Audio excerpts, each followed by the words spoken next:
All right, in 5, 4, 3, Cheap flights. Cornbread. How's it going, everyone? This is Frank Cavone, the Cheap Flights and Cornbread podcast. How's it going, everybody? This is Doug Quimby. And I'm Frankie Cavone. And this is Kinda Live. Kinda Cornbread. And this is the Kinda Live, Kinda Cornbread podcast because today we are missing our host, Brett Porter, but it's all good. And it just reminded me, like as you were getting here, you know what I want to buy? What? And I've had it in my Amazon list for a long time. What? An alarm clock. You don't have an alarm clock? No. Well, I use my phone, but you know. Okay, I do the same, but I also bought an alarm clock actually like this year, a couple months back, just to have something in my room. That way, like when I just wake up in the middle of the night, I can just look at that, see what time it is. I don't use it for the alarm because the alarm, not loud at all. It isn't loud. See, I always liked the old school alarm clocks that were just loud as fuck. They were like bad honking of a horn, you know. But you got to do your research. Yeah, definitely read the reviews. I definitely have to check out the reviews. We have a lot to talk about, and we're back here at the Putnam Place in Saratoga Springs, New York. We want to give a big shout out to Sly Fox for even allowing us to do this. And this is episode 31 of the Kinda Live, Kinda Cornbread podcast that you can listen to on iTunes, Spotify, SoundCloud, and you can watch it on YouTube. The premiere happens every Wednesday at 7:30, and it's going to stay like that until we really get into the rhythm of doing the podcast here at Putnam Place. But I love being up here, man. We did our first episode from the booth. It looked like shit. It sounded like shit. And then we really figured it out last week. I want to give Sam Luke a shout out for coming on the show, playing a tune at the end of the show. That was really wicked. I don't know why I just said that. I'm not British. Dude, I mean, hey, it's good to have extra vocabulary. It is. It is. Yeah, so how's your week been, man? How have you been? Because you've been out hustling for the past 2 weeks, and you actually haven't been in Lake George. No, so I've been up in Lake Placid doing the whole video thing. But what happened was the FISU World University Games came to Lake Placid. So it's basically like a Olympics, but for all college students. Basically 600 universities over 50 plus countries around the world. So it was a really crazy experience. You know, I was up there with the Boss Hog crew, you know, shout out Boss Hog. Gonna be doing obviously more video stuff with him. You know, it's always good to, you know, they're the best crew out there. So they really are great people all around, and yeah, it really is like a family vibe. Oh yeah, when you go to work for Boss Hog. It definitely feels like a second family for sure. But yeah, so I mean, it was kind of a different vibe instead of the USCSA, which I'm normally doing up there. So they had events literally all across New York, from Gore Mountain, Whiteface, wow. The Olympic Center. So the last day we actually went to the hockey game, the gold medal game between USA and Canada. Wow, that's pretty sick. It was sick. I got wasted, had a fantastic time. Northway Brewery had these like special cans that were wrapped with this new thing that was Miracle on Ice, kind of reminiscent of the 1980s Olympic Games. So like I was slamming those things. USA came in second place, got the silver. Canada, shout out to y'all know your hockey. Oh hell yeah, got dude. that gold place for the FISU World University Games. So no, it was a lot of fun. They even had events up in like Canton, Potsdam. Wow. Like it was all over the place. So I think it was really cool that you know, like New York was able to host something that big. I feel like they didn't really advertise it the best here, but it was definitely like a more worldwide event. So I mean, everything was streamed through FISU.tv to all international audiences. So that was definitely really cool. Like saw this guy from the Czech Republic, Jan Zabashan. Jan Zabashan. Jan Zabashan. He crushed the Alpine events, which is the ones that we were doing the live broadcasting for. He came away with either 3 or 4 gold medals and a bronze medal. It was a crazy thing to watch and experience. I'm now into alpine ski racing. That is fantastic. It's really exciting stuff, especially with Boss Hogs announcing it. Dude, hell yeah, man. And he's heady too. He likes the good music. Oh yeah.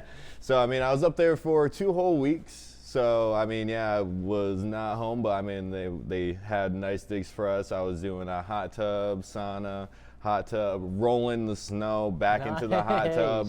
It was a lot of fun, but one thing that did happen up there, just one little hiccup, is I did crash my car during a winter storm while I was heading back to the house up there. It was like up by exit 29, just in the middle of nowhere. And that's the worst. Like exit 29 to exit 30, or it's like exit 30 to 31, literally takes a half hour. Oh, it was like 10 miles. And like the reason why I knew it was like exit 29, because like, I mean, I was driving out, I ended up driving to New York City to pick up some video equipment, and then all the way back up to Lake Placid. So it was like the final stretch. I remember like I'm getting off exit 30, and I just passed exit 29, so I was like, heck yeah, like almost made it there. It was like storming, like there was snow, icy conditions. So I mean, I wasn't even going 65, I was going like 50, 55 the entire time, and like just hit a bad patch, because I mean, it was at the beginning of the storm, so like the plow trucks weren't making their full ways through yet. Right.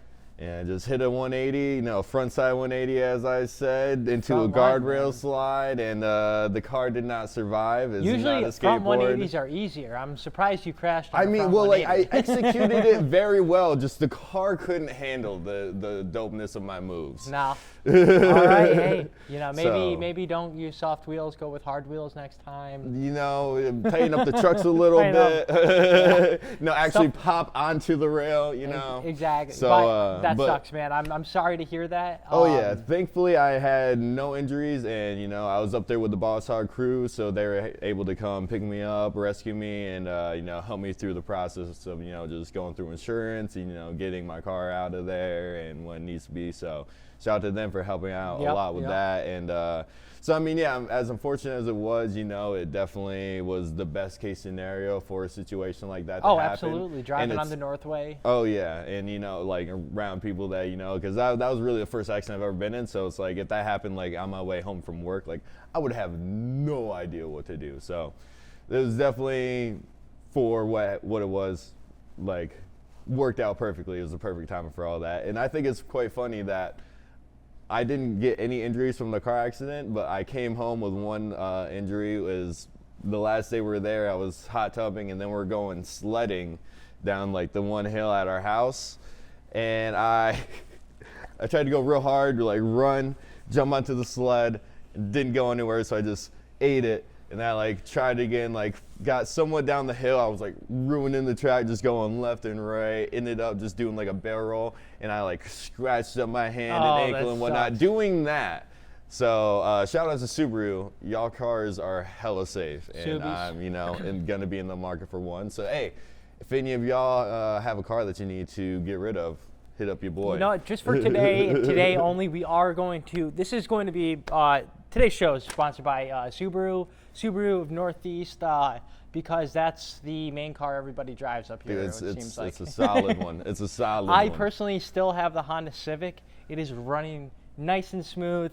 I myself did get into $8,000 worth of accident damage, all from just a little fender bender, and how they get I you. know that headache, so I can sympathize with how fucking annoying and how much it sucks having that over your head every day. Like, fuck, I just want my car. Fuck, I just want my car. And And also another annoying aspect is like obviously I had to call the police, let them like, hey, I'm facing the wrong way on the Northway, just got into an accident, my car's not moving. Like I think I'm supposed to call you guys. So even though they showed up like an hour after my event, they gave me a ticket, so I have to deal with that. But thankfully, I'm a local boy, so I'm gonna be going up to the court and fighting that, because I mean, on the ticket they said like dangerous speeds and hazardous conditions. It's like I wasn't even going the speed limit. Right, Like it yeah. was just hazardous conditions. So yeah. So, oh yeah, let's give you a ticket. That Like- sucks, man. Well, here's a ticket. We're sorry, but it's just part of the system. It is the way she goes, but Which is stupid, no, because, I'm gonna be like- fighting it. I'm gonna be fighting it. You better, Don't yeah. you worry. Your boy's been in court before. Unfortunately, so. But So yeah, what have you been up to since I've seen you last? I mean, it's been like 2-3 weeks. it's been 2-3 weeks. In TV time and in real time, it's been less than 24 hours. Facts. Honestly, I've been laying low. Like, I've just been chilling at home. I've only been to one concert this year so far, which by now, last year, I think I went to like 4 or 5. Yeah. Easy. but it just, I don't know. I realized like during this new, like, not going to say awakening for myself, but like the realizations of things that I want to achieve this year. There's some things I got to fix about myself to be a better leader and do what I got to do to make sure, we're holding up our end of the bargain. So I've just been honestly crushing the website game, really trying to build a quality thing going ecosystem wise with our website, making sure people are coming there, and if you're searching on Google, people are finding the things that we're putting out, because that's important. And then also yesterday I put together a video because it was on the checklist and it's running towards the end of the month. But it was just a bonus video. I made sure to only put 3, but I decided to make 4 this year. So there's going to be video coming out about the Canon 5D Mark III. I bought the camera for like $350. The camera's like over 10 years old, but it was at one time considered the best wedding photographer's camera. Portrait camera.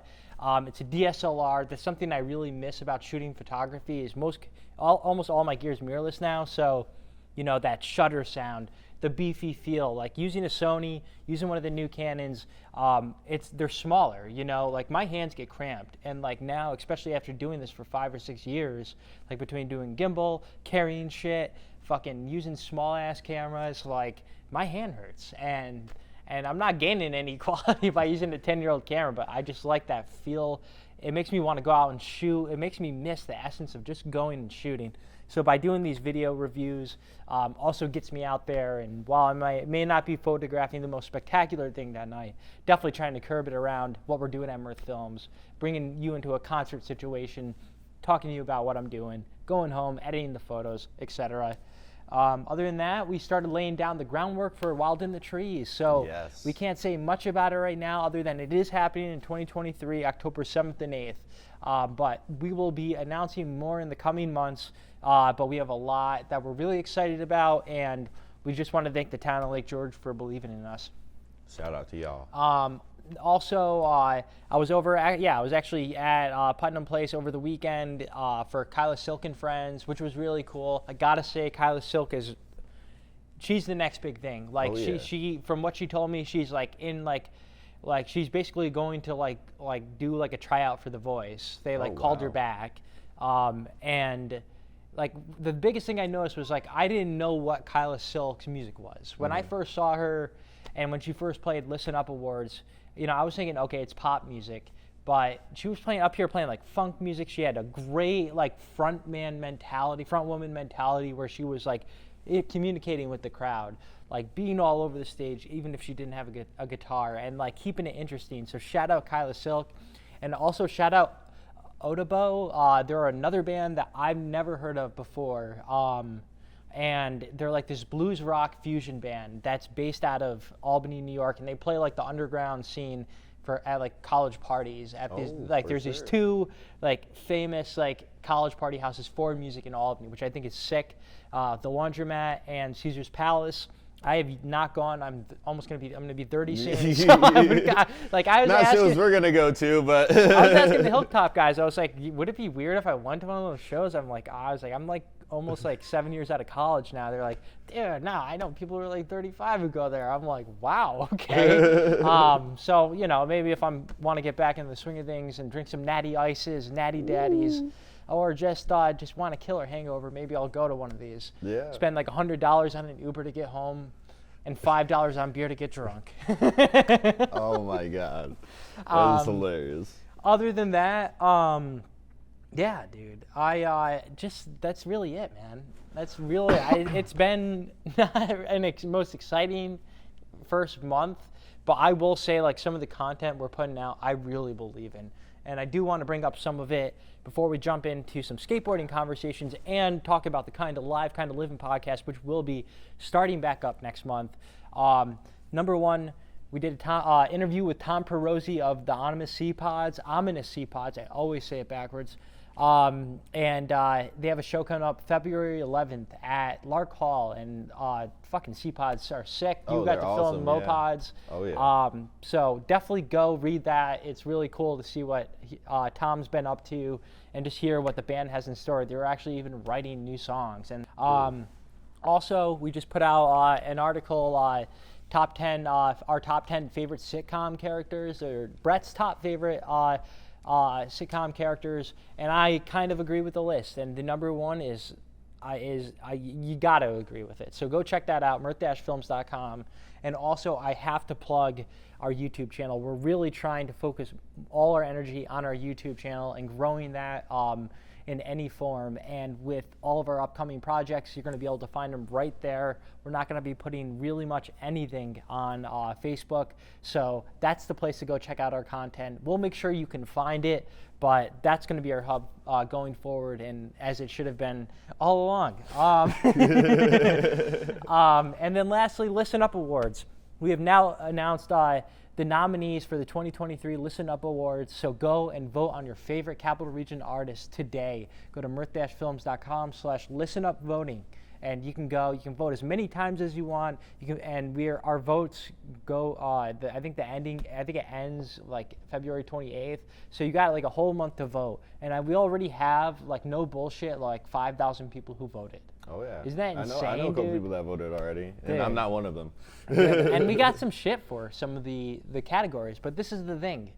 It's your vote, your choice. So if you're not educated on a vote for a band or a category that you don't listen to, you don't have to vote in it. It's not required in the voting process, so just skip over it. If you're unhappy with it, I'm sorry. Again, this is the Capital Region People Choice Awards, so tough shit. That's really all I got to say about that. We try to keep things as fair as possible, especially when, it's not like that all across the board. And our number one priority is doing things for the bands and the bands only. So we do our best. Some things slip through the cracks, but with your suggestions and with anything that you feel like we need to work on, this is a second-year award ceremony, and we want to do our best with this and make sure it's a thing that you guys want to be involved with. So we're about adapting. It's not about staying in our lane and being closed-minded. I think that the more ideas, the better in any scenario. I mean, you could definitely have too many cooks in the fucking kitchen. But when it comes to planning something that's a yearly event, just like Wild in the Trees, weighing what's going to work, what's not going to work, it's a process, and it takes time. And everything is a learning experience. Everything. I did not think when we started Mirth Films I'd be doing a fucking award ceremony. I'm just going to say that. I was in this for high quality 4K through my Sony A7 III. Capturing the moment, and now we're fucking sitting up here at the Putnam Place on a fucking stage, dude. This is amazing, man. It's weird, dude. I mean, no, I love it. Don't get me wrong, but it's definitely weird being here with nobody else here. You ever been in like the high school or like elementary school with like no lights around, there's nobody there, and it's just like kind of like dark and just that like eerie vibe? Oh, absolutely, That's how it feels. But like, I'm really happy that we're able to do the podcast from here. It's a nice central location, so hopefully be able to do it a lot more consistently and regularly. 100%. And I'm all about that because I'm definitely trying to get back into the swing of things. It's been a long time for me, and I'm also happy that we are getting into the swing of things with Sylvia. Dude, Sylvia, and dude, the fans want you back. Hey. You are, like during that period of time where you were trying to figure out things for yourself to better grow your life. Like I had so many people ask me like, "Where's Doug? Where's Doug?" Like, I want to see Doug. So, dude, it's good to have you back involved. And you've always been involved. Oh yeah, I always have been. Dude, like I went fucking 2021. I blew it. I feel like at Mirth Films just because I was like kind of feeling like the same mentality. Like, wow, I gotta really like take a step back to take a step forward. Mm-hmm. And hang on. And now, I don't know. It feels better to do the shit like this when you're not like have so much shit weighing over your head. But before we get into the history of our podcast at Mirth Films and why, a big reason why you're here and a big reason why we're here in general, we're gonna first start with something else. Doug, what is like one of your most like wild memories from the Putnam Place? Putnam Den, Putnam Place. Name one. One that always is gonna stick with my mind, and I think I'm gonna remember forever is the Andy Frasco show. I think it was either the first or second one. I know Wild Adriatic was here, but like just seeing his crazy energy, I was feeling it, just his crowd interactions. I'm pretty sure, yeah, he like hopped down to the crowd, was in the, just danced with the whole crowd, and I was right there with him because I was like, dude, this is the most fun thing. I'm pretty sure I probably drunk cammed that whole thing, which if you want to ever see a just raw drunk Doug cam and just walk around with a gimbal. I used some of those shots too. Dude, I mean, I was there to film, so every once in a while I'd be like, yeah, we're getting it. Like that was the mentality, was a film. But I also was having beers, having a great time, and Andy Frasca was definitely a great time.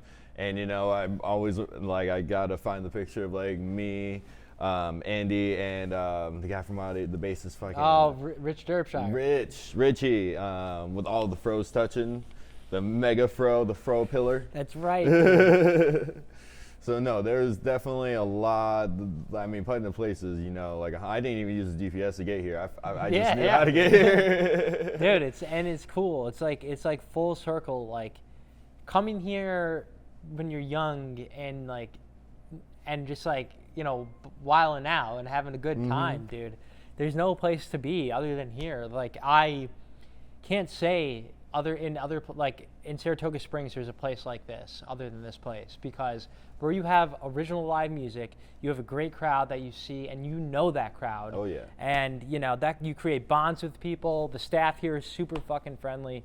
The only downside about this place is that they don't have Bush on tap, which we're working on. What are you gonna do? Maybe so, maybe not. But yeah, so back into the rhythm of things. So Kind of Live, Kind of Living podcast is the podcast that started Mirth Films podcasting. We did it with no knowledge, and we were excited about this new opportunity with this new technology coming out. So. Like, let's fucking try something. Let's see what happens from it. We're sitting around talking a lot, most of the time we're cracking each other up. So it's like, why not just throw on the camera and see if we can do that? Exactly. And it definitely, throwing on the camera, it definitely, changes things a little bit.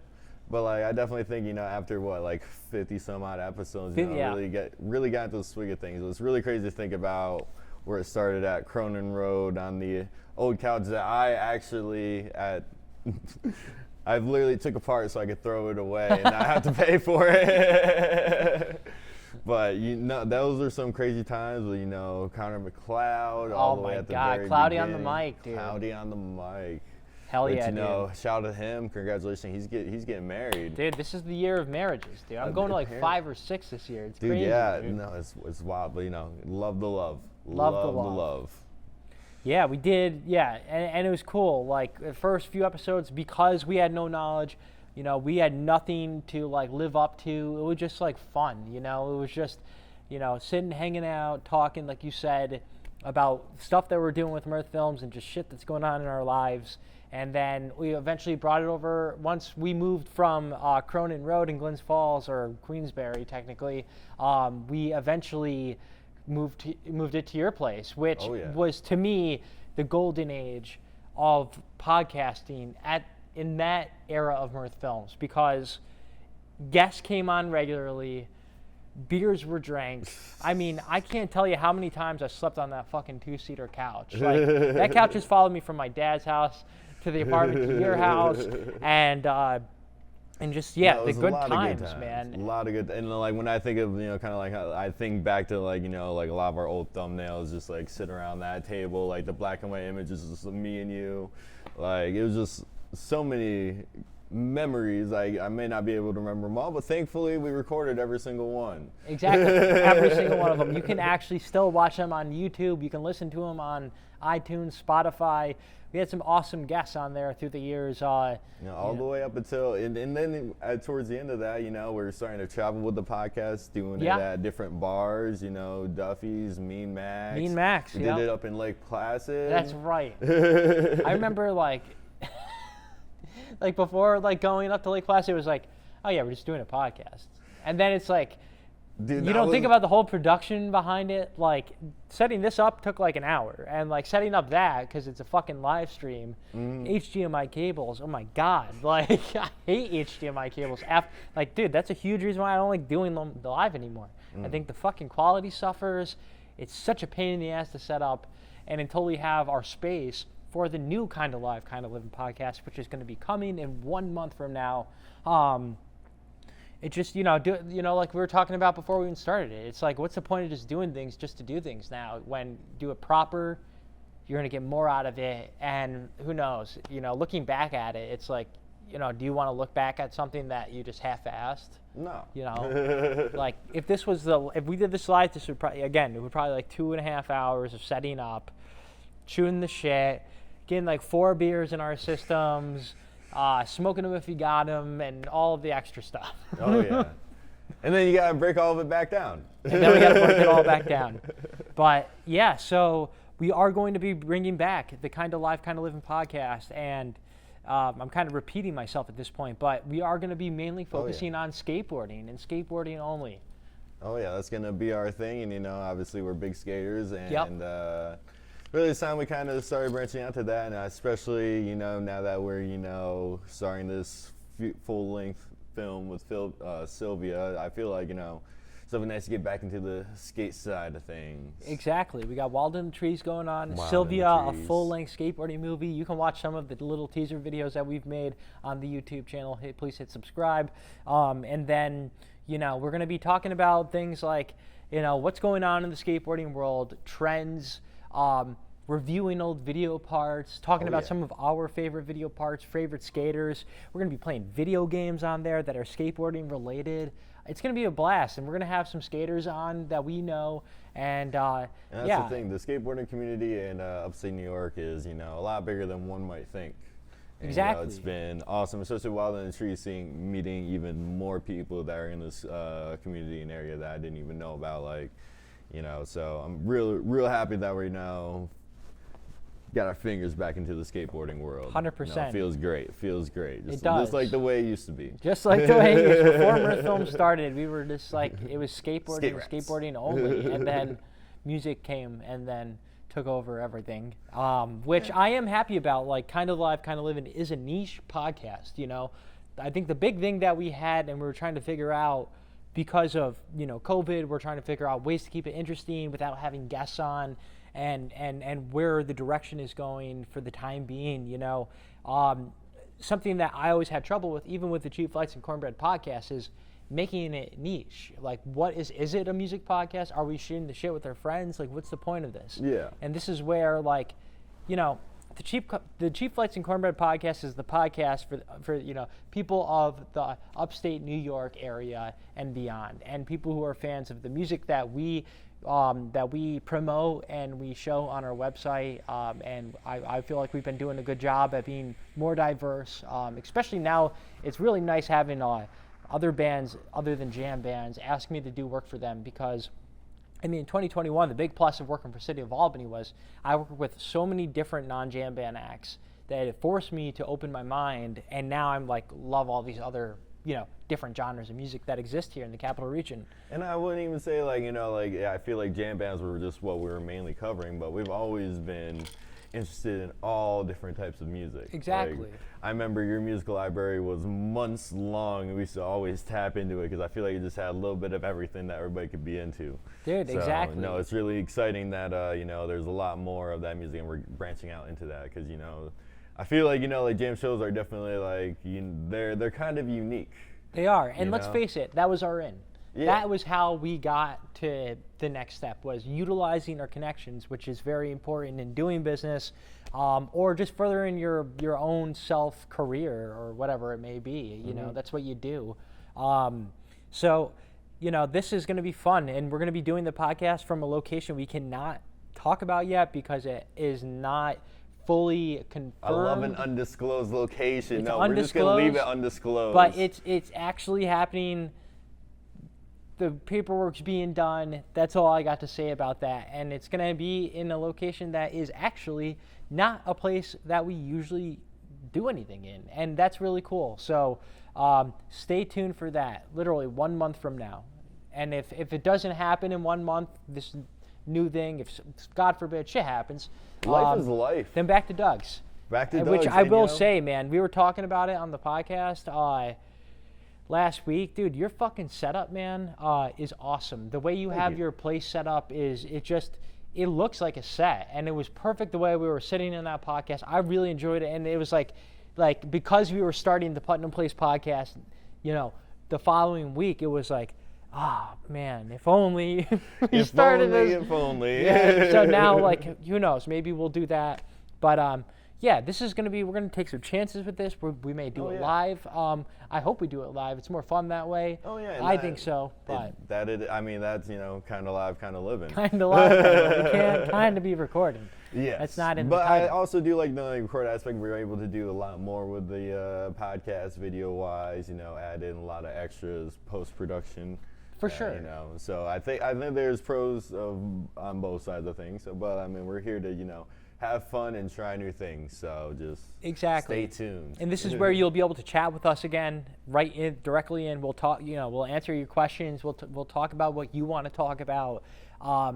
This is the Upstate New York Skateboarders podcast, not the 9 Club, which we have a lot of inspiration for. I feel like that was a huge reason why we started doing the Kind of Live, Kind of Living podcast. At least from my side, I was like, was it even out at that point? It was. It started in like 2016, actually. Oh wow. And I think we started the podcast in 2018. Oh yeah, no, that's definitely before even we had Mirth Films. We were doing the podcast either early 2019 when we started or late 2018.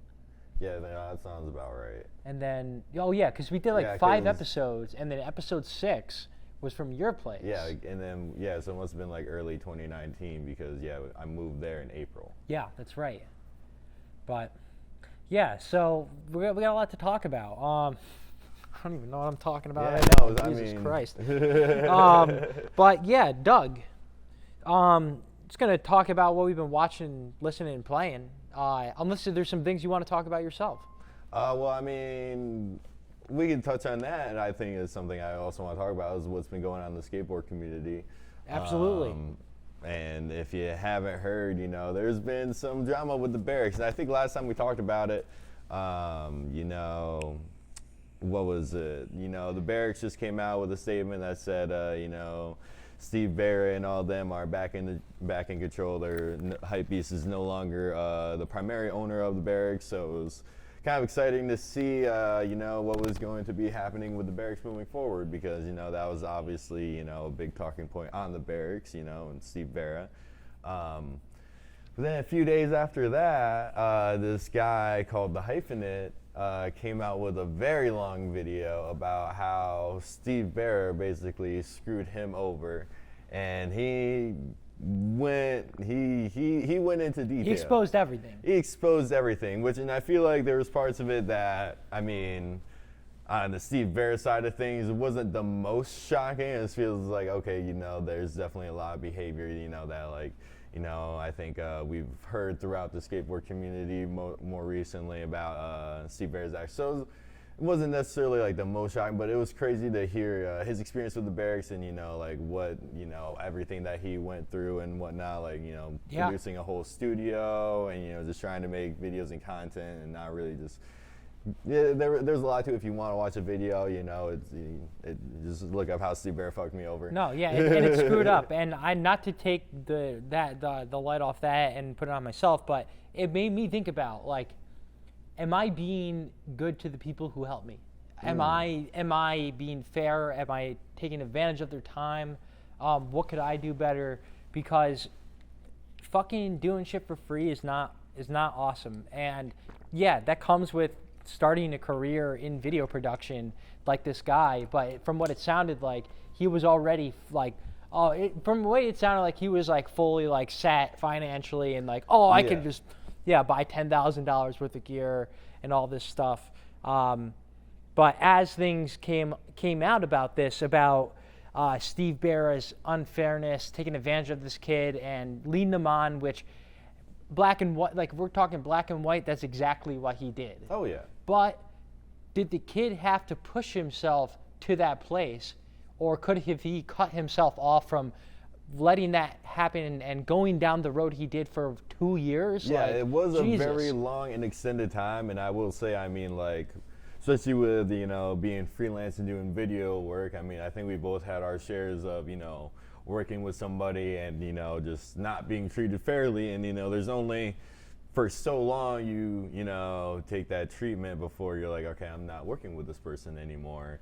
So I mean, it is wild how long he kind of put up with that behavior, because it really, from the way he's talking about it, really seems like that's how Steve Berra is acting since day one with him. Yeah. Even with like the new stuff that he produced, it just seemed like Steve Berra like kind of fucked with him, but also didn't fuck with him at all. So No. like, I don't know. I mean, if you put yourself in his shoes, I don't think the situation needed to last as long as it did. No. And I think there's definitely something in there. You gotta really have some self-respect and self-worth with yourself, and make sure that you're not being taken advantage of. And if you feel that way, to not continue to lead into those actions, into those people, because I mean, if things aren't changing and you've tried all you can do, then you got to cut your losses. Yeah, you do. And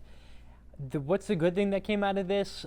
I will say that this kind of like exposed some of the things that happen behind the scenes in the skateboarding industry that you may just not know about. And you got to be careful with people like Steve Berra, because I mean, that is just not okay. And then for him to, because I would be pissed if I was that kid. If I'm reaching out to places like Elgato, which is, the company that makes the devices to live stream, and Logitech and all these, tech companies, to get sponsorship for somebody else's business, and that person then does not come through with their actions and pretty much fucks the goddamn relationship up, that means like, okay, now let's say this kid gets big with what he's doing, because it sounds like he's going to start his own YouTube skate thing. Yep.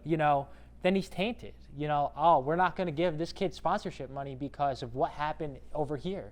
People remember that, and some people hold the grudges. And I think that was the whole reason why he made the videos in the first place, because Steve Berra was out here, I guess, talking bad on his name, and he just wanted to really, at the end of the day, just clear his name and make sure that everybody knows, like, this is what happened, this is my side of the story. Right. And obviously he doesn't want, this is his way of life, doing videos and whatnot. He's in the skateboarding community, so, like, he wants to keep doing that. But, with somebody like Steve Berra, or like, anybody, in the skateboarding community who's pretty high up, and he can bring you into the skateboarding community, like, you want to, you don't want them speaking bad about you, especially if you didn't do any bad towards them. No, and he didn't, and Steve Berra did slander his name to skateboarding companies, and just like video production, just like a lot of other industries, it's a small world. Oh yeah. So and it could really hurt somebody's life. And I feel like living out in California, I mean, that is such a small world out there with skateboarding, video, and just all that. There's only so many people doing that, so and there's only so many avenues to progress. So it's like, I can definitely understand being able to work with having the opportunity to work with somebody like Steve Berra in the barracks. Like, that's an amazing opportunity. And just be like amazing opportunity, if you got to film with like your hero. Beagle and Baker, you know, like, and then doing all this video stuff for him, and then just like getting kicked to the curb. Like, it's not cool. No, I'm not saying like Baker would do that. They seem like they're honestly like the fucking best company out there, and Baker ride or die. Baker. Hell yeah. So no, I think you're right. It opens up a lot that maybe is not talked about or not even known in the skateboarding community, and even just in the video community in general. So hopefully, a lot of people, hopefully the gatekeepers out in the world see that and really, try to address their actions. Because it's not okay. There's a lot of people, a lot of talented, creative people out here that want to do a lot for these different outlets. So, and now if you hurt yourself and your self-image, then tough shit. But like, if you didn't and somebody else is doing that, like, I think for free will purposes, it's like everybody should have that fair opportunity to be able to do something and not have anything get in the way if they're doing what they need to do it. Oh yeah. So fuck you, Steve Berra. Yeah, and I think it's definitely going to be interesting to see the Barracks going forward from here. Yeah. Because obviously, now, I mean, Berra is in control, which, I mean, there's people out there that saying, he was in control the entire time, which is definitely, even with the Hyphenate video, it definitely seems like, that he was the one calling the shots. Exactly. So, with all this exposure, of, all the negative, it's going to be interesting to see, how the Barracks looks going forward. Legit. And with that, we are going to wrap this up. Doug, well, I guess I'll talk about it first. We're going to just be talking quick about what we've been consuming as far as media, watching, listening, playing. Been playing a lot of Far Cry with you. Oh, yeah, Far Not Cry. a lot, but we played last night, and it was fucking awesome. Played for like an hour and a half, and yeah, I got to say, I always was had this thing against Far Cry because of the way it played and its end game engine, and the only game experience I had playing it was Far Cry 2.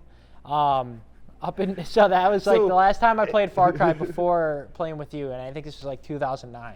No, and that makes sense because I hopped into Far Cry at Far Cry 3, and at that time I was like, oh wow, this is sick. Looked into Far Cry 2, Far Cry 1. I don't even think Far Cry 1 is, available or anything. Yeah. Watching videos about that. It's definitely, the Far Cry 2 seemed like it was the hardest of it. It was the so rough hard. of the rough. I wouldn't even want to play that game. But I did like in the multiplayer, people would make these crazy maps. There was one map that was the Death Star from Star Wars. Oh, people will mod the shit out. It's crazy. And so that's been cool. I've been playing Tony Hawk's Pro Skater as well, trying to beat the game with every character. Not that hard. I usually try to beat a character and a half a day. That's kind of what I'm at. I'm trying to get good at beating all the goals within the 2 minutes. So on the first 2 levels now, I can beat all 10 goals within 2 minutes. I'll just strategize it, and then I won't worry about getting the high score until the end because I'll just button mash manual. It's very easy stuff. If you don't know what we're talking about, just unsubscribe. I watched the Mike Mo breakdown of Fully Flared. How was that? It was really good. I like how 9 Club is doing the more 9 Club videos. P-Rod's Yeah Right video was pretty cool, and hearing some of the stories about things that happened during the day with certain tricks that went down. Some cool stories that came out of that. I think they also do a thing where they answer people's questions online, which is also cool. I hope we get big enough to do something like that. That would be fun. And then I've been listening to a lot of Spafford. I probably listened to 12 Spafford shows this year already. They've been putting out on live stream during the show, so I've been going back after the stream and listening to them. And they got a new keyboardist from the band New Motif. His name's Corey. I don't remember his last name, but they still sound great with missing one of their founding members. Lettuce JGB set from Lock-In, one of the best sets of music to ever happen live. Mark my words. I swear to God, you should listen to it, man. Just type in Lettuce JGB Lock-In, and it's just funked out Jerry Garcia band tunes with Lettuce. And then there's sit-ins from Bob Weir, John Mayer, it's awesome. I've listened to this show probably 200 times. And I got to give a shout out to Mateo, which congratulations on the newborn. You're going to be a hell of a father. This one time while Digiratic was sound checking, they were playing the same exact version of one of the JGB tunes from Lettuce. And I asked him, I was like, are you playing the Lettuce JGB version of this song? He's like, yeah, dude, I love that set. I was like, I love that set. So that was really cool. I've been listening to Metallica a little bit lately. That's kind of it's different for me now after listening to them over and over and over again for 6 to 10 years. It's just the same shit. I just been after writing that my favorite album, Metallica albums of all time article, I was now kind of hyped to listen to it again, which has been cool writing those because it does get me back into some of the things that I did like in the past. But other than that, Doug, what have you been consuming, man? So I mean, for watching wise, I've been on YouTube quite a bit. I've been watching this one YouTube channel, Donut Media. It's all about cars, and I'm not the biggest car guy, but I enjoy content that I have no idea about. So I've been just watching a lot of those. What else? There's been some good stuff on Netflix, The Good Place, watching Avatar. I finished Legend of Korra. That was an amazing show. Been playing a little bit of Far Cry 5, that's obviously, one of the best games. Almost finished High on Life. That was pretty cool. What else, bro? I have been kind of on the road a lot. I finally subscribed to Patreon to Gifted Hater. Nice. So I've been consuming some Gifted Hater content, some extra stuff. So that's been really cool.